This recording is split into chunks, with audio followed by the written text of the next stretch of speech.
नमस्कार दोस्तों, स्वागत है आपका आज के इस प्रैक्टिस सेट में। दोस्तों, जो ये प्रैक्टिस सेट है ये यूपी टीजीटी पीजीटी 2025 हिंदी साहित्य वालों के लिए बहुत ही महत्वपूर्ण है। इस प्रैक्टिस सेट से आपकी तैयारी और भी मजबूत हो जाएगी। दोस्तों, जब भी हम परीक्षाओं की तैयारी करते हैं तो हम अपनी पढ़ाई पे तो पूरा ध्यान देते हैं, अपनी पढ़ाई पे तो बहुत मेहनत करते हैं, लेकिन हम एक गलती करते हैं कि प्रैक्टिस हम कम करते हैं, जिससे कि हमको परीक्षा हॉल में आता हुआ प्रश्न भी गलत हो जाता है हमसे। और जब हम घर में आके देखते हैं ये तो बहुत ही आसान प्रश्न था और हमसे गलती कैसे हो गई, हमने गलत कैसे कर दिया है, तो वो गलती हमसे केवल इसलिए हो जाती है क्योंकि हम अपनी प्रैक्टिस पर अच्छे से ध्यान नहीं दे पाते हैं। तो दोस्तों, मेरा सुझाव है आपसे कि पढ़ाई के साथ साथ आप अपने प्रैक्टिस को भी पूरा समय दीजिए। जितना आप अपनी पढ़ाई को समय देते हैं उतना ही अपने प्रैक्टिस को भी समय दीजिए, जिससे आपकी सफलता सुनिश्चित हो। तो दोस्तों, ज़्यादा देरी न करते हुए मैं अपने वीडियो को स्टार्ट करती हूँ। हाँ, और दूसरी बात मैं आपसे ये कहना चाहती हूँ कि मेरे इस प्रैक्टिस सेट में टाइपिंग में बहुत सारी मिस्टेक है, आप उस पर इसे इग्नोर कीजिएगा। इसके लिए मैं माफ़ी चाहती हूँ क्योंकि मैं अभी नया नया इससे टाइपिंग करना सीख रही हूँ। दोस्तों, इसमें मेरे से बहुत सारी मिस्टेक हो जा रही हैं, तो जहाँ पे टाइपिंग मिस्टेक होगी वहाँ पे मैं आपको सही पढ़ के सुना दूँगी, जिससे आपका सही आइडिया लग जाएगा कि क्या लिखा हुआ है। तो दोस्तों, इस प्रैक्टिस सेट को मैं शुरू करती हूँ। प्रैक्टिस सेट में जो पहला प्रश्न है वो है, निम्नलिखित में से हिंदी साहित्य का इतिहास किसने नहीं लिखा है। प्रश्न में जब भी आप परीक्षा हॉल में प्रश्न पत्र को पढ़ते हैं तो सबसे इम्पोर्टेंट चीज़ है कि हम प्रश्न को जल्दबाजी में पढ़ते हैं। जैसे लिखा है, निम्नलिखित में से किसने हिंदी साहित्य का इतिहास नहीं लिखा है, लेकिन जो ये नहीं शब्द है, ये जो नहीं शब्द है इसको हम पढ़ना जो है जल्दबाजी में नहीं पढ़ते हैं, और कई बार हम इसको पढ़ देते हैं कि निम्नलिखित में से किसने हिंदी साहित्य का इतिहास लिखा है, और हम इनमें से जो है गलत आंसर को निशान लगा देती हैं, जिससे कि हमारा आसान प्रश्न भी हम गलत कर देते हैं। इसलिए जब भी आप परीक्षा हॉल में जाएं तो जैसे ये नहीं है, इन पे पहले से ही नीचे से निशान लगा देना है, जिससे हमारा ध्यान उस पर जाए। तो प्रश्न है, निम्नलिखित में से किसने हिंदी साहित्य का इतिहास नहीं लिखा है, और इसमें हमारे जो आंसर हैं वो है doctor Ram Kumar Verma, doctor Nagendra, doctor Hazari Prasad Dwivedi और जॉर्ज ग्रियर्सन। तो दोस्तों, इसमें मैं आपको समय देती हूँ, आप अपने सही आंसर का चुनाव कीजिए।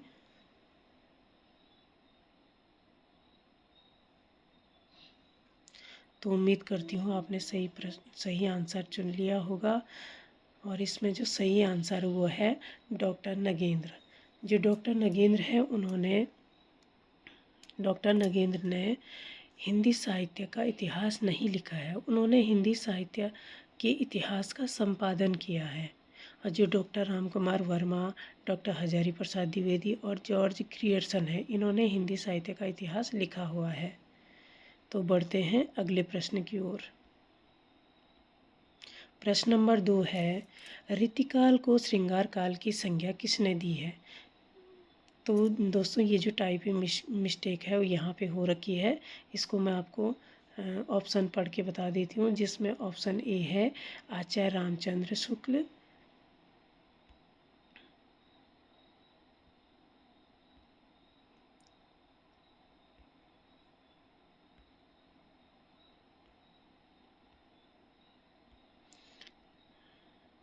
इसके लिए माफ़ी चाहती हूँ दोस्तों, क्योंकि अभी मैं इसको अच्छे से नहीं कर पा रही हूँ, धीरे धीरे मुझे आ जाएगा। तो रीतिकाल को श्रृंगार काल की संज्ञा किसने दी है। तो ऑप्शन ए है आचार्य शुक्ल, डॉक्टर नागेंद्र, पंडित विश्वनाथ प्रसाद, मिश्र बंधु। ऑप्शन ए में शुक्ल है ऑप्शन बी में डॉक्टर नगेंद्र है, ऑप्शन सी में पंडित विश्वनाथ प्रसाद है और ऑप्शन डी में मिश्र बंधु है। तो आप अपना आंसर चुनिए।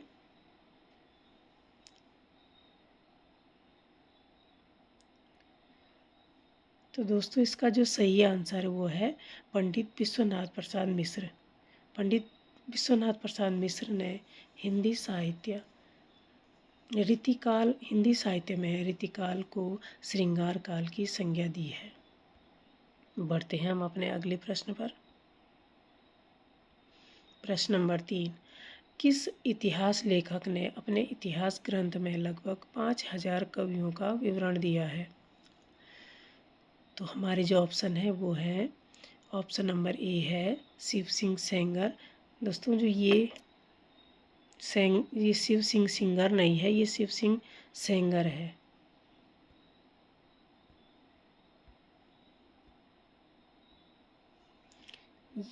ये सेंगर लिखा हुआ है। ऑप्शन बी है मिश्र बंधु, ऑप्शन सी है जॉर्ज ग्रियर्सन, ऑप्शन डी है आचार्य रामचंद्र शुक्ल। तो आप अपने उत्तर का चुनाव कीजिए।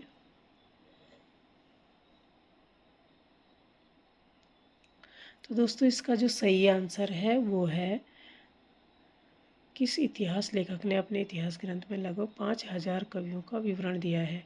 तो वो है मिश्र बंधु। मिश्र बंधु ने अपने इतिहास ग्रंथ में लगभग 5000 कवियों का विवरण दिया है। तो बढ़ते हैं हम अपने अगले प्रश्न पे। प्रश्न नंबर 4, इतिहास लेखन की सबसे विकसित पद्धति है। दोस्तों ये पद्धति लिखा हुआ है, इतिहास लेखन की सबसे विकसित पद्धति है। ऑप्शन ए है काल क्रमान पद्धति। ये जो है टाइपिंग मिस्टेक हुई है दोस्तों, इसके लिए मैं माफ़ी चाहती हूँ। कुछ समय बाद आपको इसमें मिस्टेक नहीं दिखेगी, क्योंकि अभी मैं शुरुआत से सीख रही हूँ दोस्तों। इसके बाद आपको मिस्टेक नहीं होंगी, जब आप मेरे लगातार वीडियो आएंगी तो उसमें मिस्टेक नहीं होगी। इसके लिए आपसे माफ़ी चाहती हूँ और इसके लिए इसको मैं खुद पढ़ के सुनाती हूँ। तो ऑप्शन ए है काल क्रमानु पद्धति, बी है वर्णानुक्रम पद्धति, सी है विधेयवादी पद्धति और डी है समाजशास्त्री पद्धति। तो दोस्तों इसमें से आप सही आंसर का चुनाव कीजिए।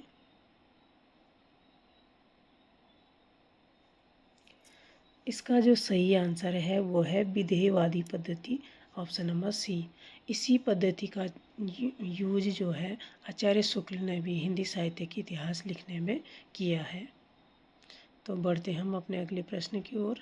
प्रश्न नंबर 5, इनमें से किस विद्वान ने आदिकाल को सिद्ध सामंत काल कहा था? ऑप्शन ए है राम कुमार वर्मा, ऑप्शन बी है मिश्र बंधु, ऑप्शन सी है महावीर प्रसाद द्विवेदी और ऑप्शन डी है राहुल सांकृत्यायन। तो दोस्तों प्रश्न नंबर 5 का उत्तर का आप चुनाव कीजिए।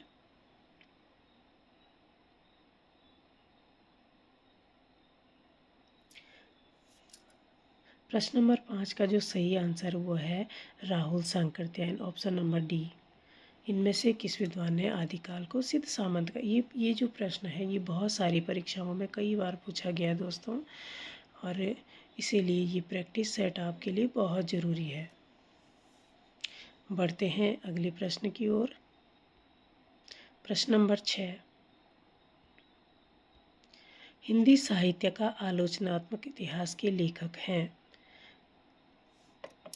ऑप्शन ए है डॉक्टर भागीरथ मिश्र, ऑप्शन बी है आचार्य शुक्ल, ऑप्शन सी है राम कुमार वर्मा और ऑप्शन डी है हजारी प्रसाद द्विवेदी।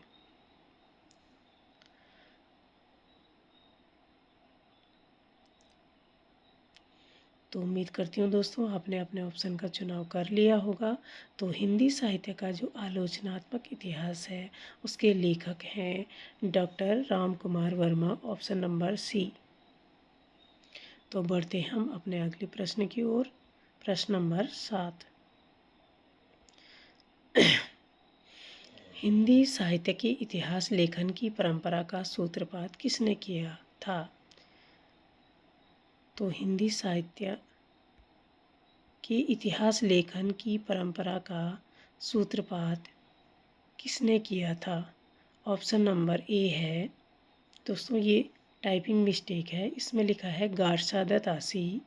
बी है आचार्य रामचंद्र शुक्ल, सी है शिव सिंह सेंगर और डी है जॉर्ज ग्रियर्सन।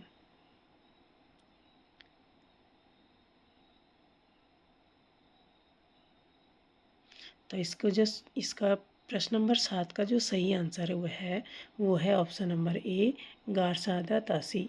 हिंदी साहित्य के इतिहास लेखन की परंपरा का सूत्रपात इन्होंने ही किया था। बढ़ते हैं हम अपने अगले प्रश्न की ओर। प्रश्न नंबर 8। हिंदी साहित्य की प्रारंभिक काल को आदिकाल नाम दिया है। हिंदी साहित्य के प्रारंभिक काल को आदिकाल नाम दिया है। ऑप्शन नंबर ए है राम कुमार वर्मा, ऑप्शन बी है हजारी प्रसाद द्विवेदी, ऑप्शन सी है आचार्य रामचंद्र शुक्ल, ऑप्शन डी है महावीर प्रसाद द्विवेदी। हिंदी साहित्य की प्रारंभिक काल को आदिकाल नाम दिया है। तो दोस्तों आप अपने उत्तर का चुनाव कीजिए।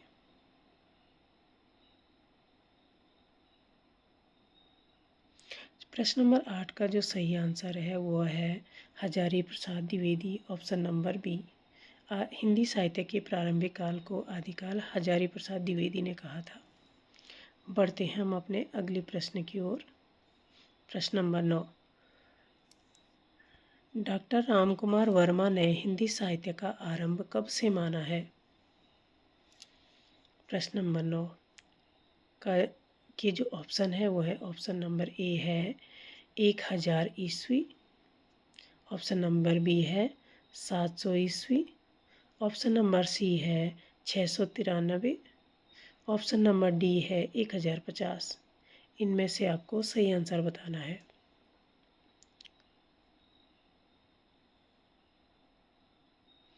तो डॉक्टर रामकुमार वर्मा ने हिंदी साहित्य का आरंभ जो माना है वो माना है 693 से, ऑप्शन नंबर सी। बढ़ते हैं हम अपने अगले प्रश्न की ओर। प्रश्न नंबर 10। हिंदी साहित्य 20वीं शताब्दी के रचयिता हैं। हिंदी साहित्य 20वीं शताब्दी के रचयिता हैं। ऑप्शन है निर्मला जैन, ये निर्मला लिखा है दोस्तों। ऑप्शन ए में है निर्मला जैन, ऑप्शन बी है नामवर सिंह, ऑप्शन सी है बच्चन सिंह, ऑप्शन डी है नंद दुलारे वाजपेयी।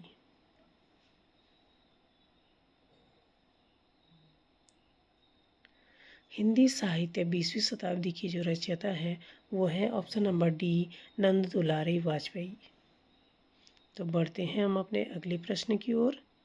प्रश्न नंबर 11। कविता कौमुदी के संग्रहकर्ता हैं। प्रश्न नंबर 11। कविता कौमुदी के संग्रहकर्ता हैं। ऑप्शन नंबर ए है Ram Naresh Tripathi, option number B है Rahul Sankrityayan, option number C है श्याम सुंदर दास और ऑप्शन नंबर डी है डॉक्टर नगेंद्र। तो दोस्तों आप अपने आंसर का चुनाव कीजिए।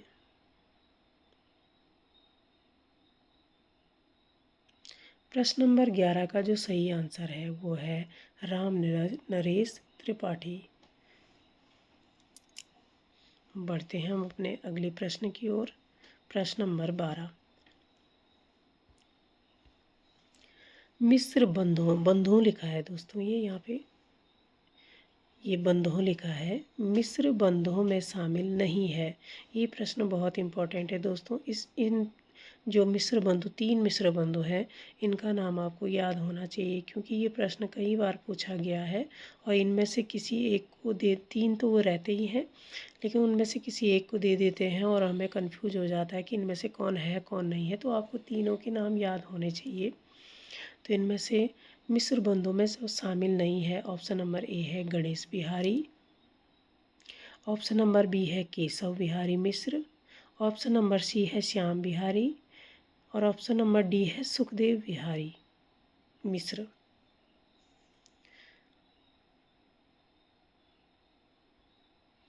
तो दोस्तों इसमें से जो सही आंसर है वो है केशव बिहारी मिश्र। ये जो है मिस्र बंधुओं में नहीं है।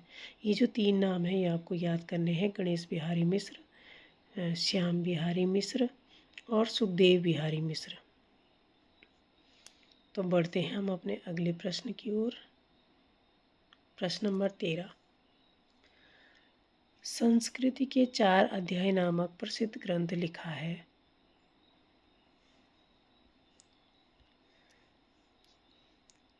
ऑप्शन है रामधारी सिंह दिनकर, रामविलास शर्मा, जयशंकर प्रसाद, शांतिप्रिय द्विवेदी।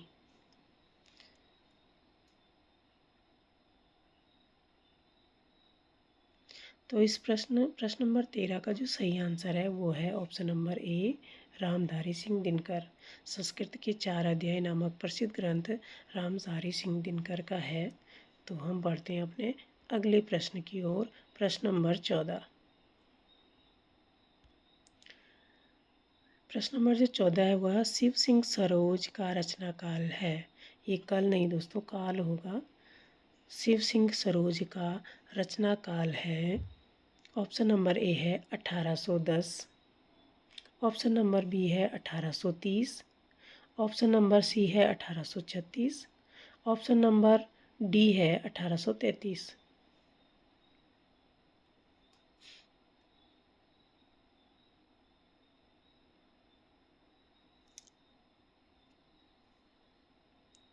तो दोस्तों प्रश्न नंबर 14 का जो सही आंसर है वो है option number D 1833। Shiv Singh Saroj का रचना काल 1833 है।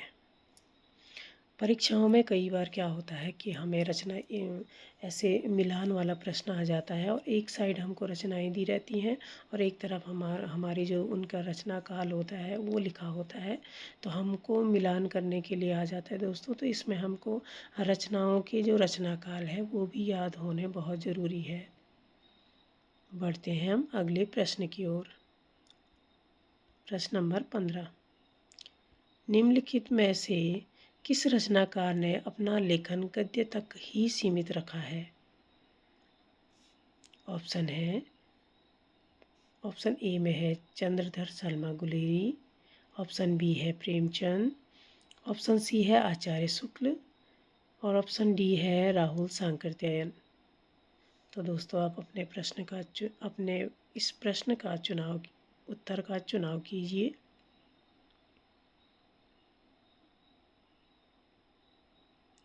प्रश्न नंबर 15 का जो सही आंसर है वो है प्रेमचंद। प्रेमचंद ने केवल गद्य तक ही सीमित रहे हैं, इन्होंने काव्य लेखन नहीं किया है। बढ़ते हैं अगले प्रश्न की ओर। प्रश्न नंबर 16, अपभ्रंश को पुरानी हिंदी सर्वप्रथम किसने कहा है। ऑप्शन है, ऑप्शन ए में है राहुल सांकृत्यायन, ऑप्शन बी में है जॉर्ज ग्रियर्सन, ऑप्शन सी में है आचार्य रामचंद्र शुक्ल, ऑप्शन डी में है चंद्रधर शर्मा गुलेरी।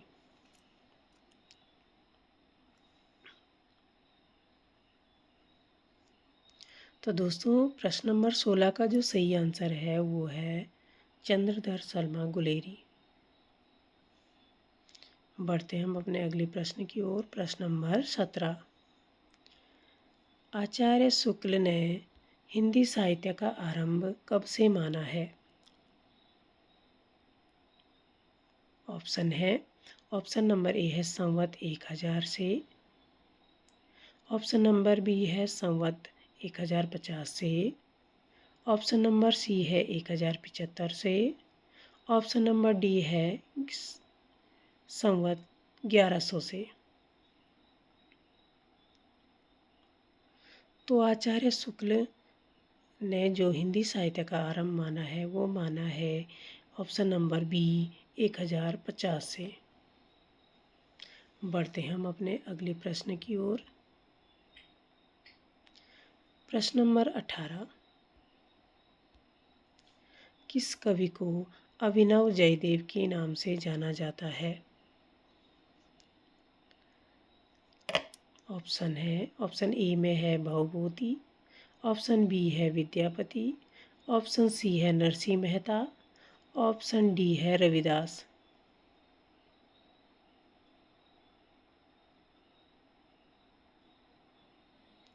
तो दोस्तों जो प्रश्न नंबर 18 का आंसर है वो है किस कवि को अभिनव जयदेव। अभिनव जयदेव जो है वो विद्यापति को कहा जाता है, जिसका आंसर है बी। बढ़ते हम अगले प्रश्न की ओर। और दोस्तों मैं जब ये प्रैक्टिस सेट आपको करा रही हूँ तो इसमें से मैं एक बात आपको कहना चाहती हूँ कि आप लोग इसमें देखिए कि अपना मूल्यांकन कीजिए, देखिए कि आपके इसमें से कितने प्रश्न सही होते हैं। ये प्रश्न जो है इनकी संख्या 20 है। 20 में से अगर आपके 15 प्रश्न सही होते हैं तो दोस्तों आपकी तैयारी बहुत अच्छी है, आप बहुत अच्छी मेहनत कर रहे हैं। आप बस प्रैक्टिस कीजिए, तैयारी के साथ साथ प्रैक्टिस अच्छी कीजिए जिससे आपका पेपर अच्छा हो। तो 15 नंबर आना आपके लिए बहुत अच्छी बात है, और जिनका 15 से ऊपर है वो तो एक्सीलेंट है मान लो। चलो प्रश्न नंबर 19 पे हम आते हैं।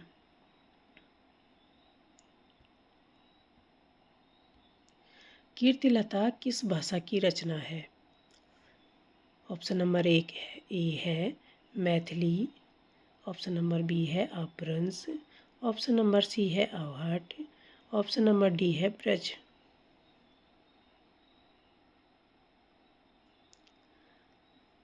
तो प्रश्न नंबर 19 का जो आंसर है वो है ऑप्शन नंबर सी अवहट। कीर्तिलता जो है अवहट भाषा में लिखी गई है।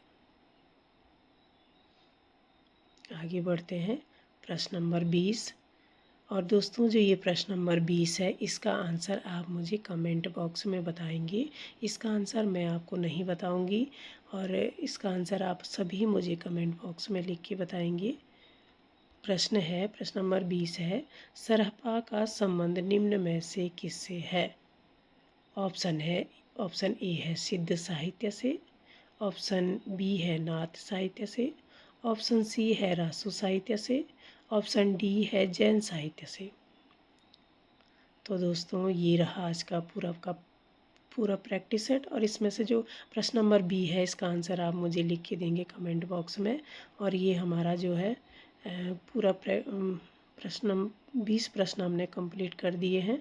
और दोस्तों अगर आपको मेरा ये वीडियो हेल्पफुल लगता है तो मेरे वीडियो को आप डेली, मैं इस वीडियो लाऊंगी, आप डेली देखिएगा, अपनी प्रैक्टिस कीजिएगा, जिससे आपकी तैयारी और भी बढ़िया और मजबूत हो।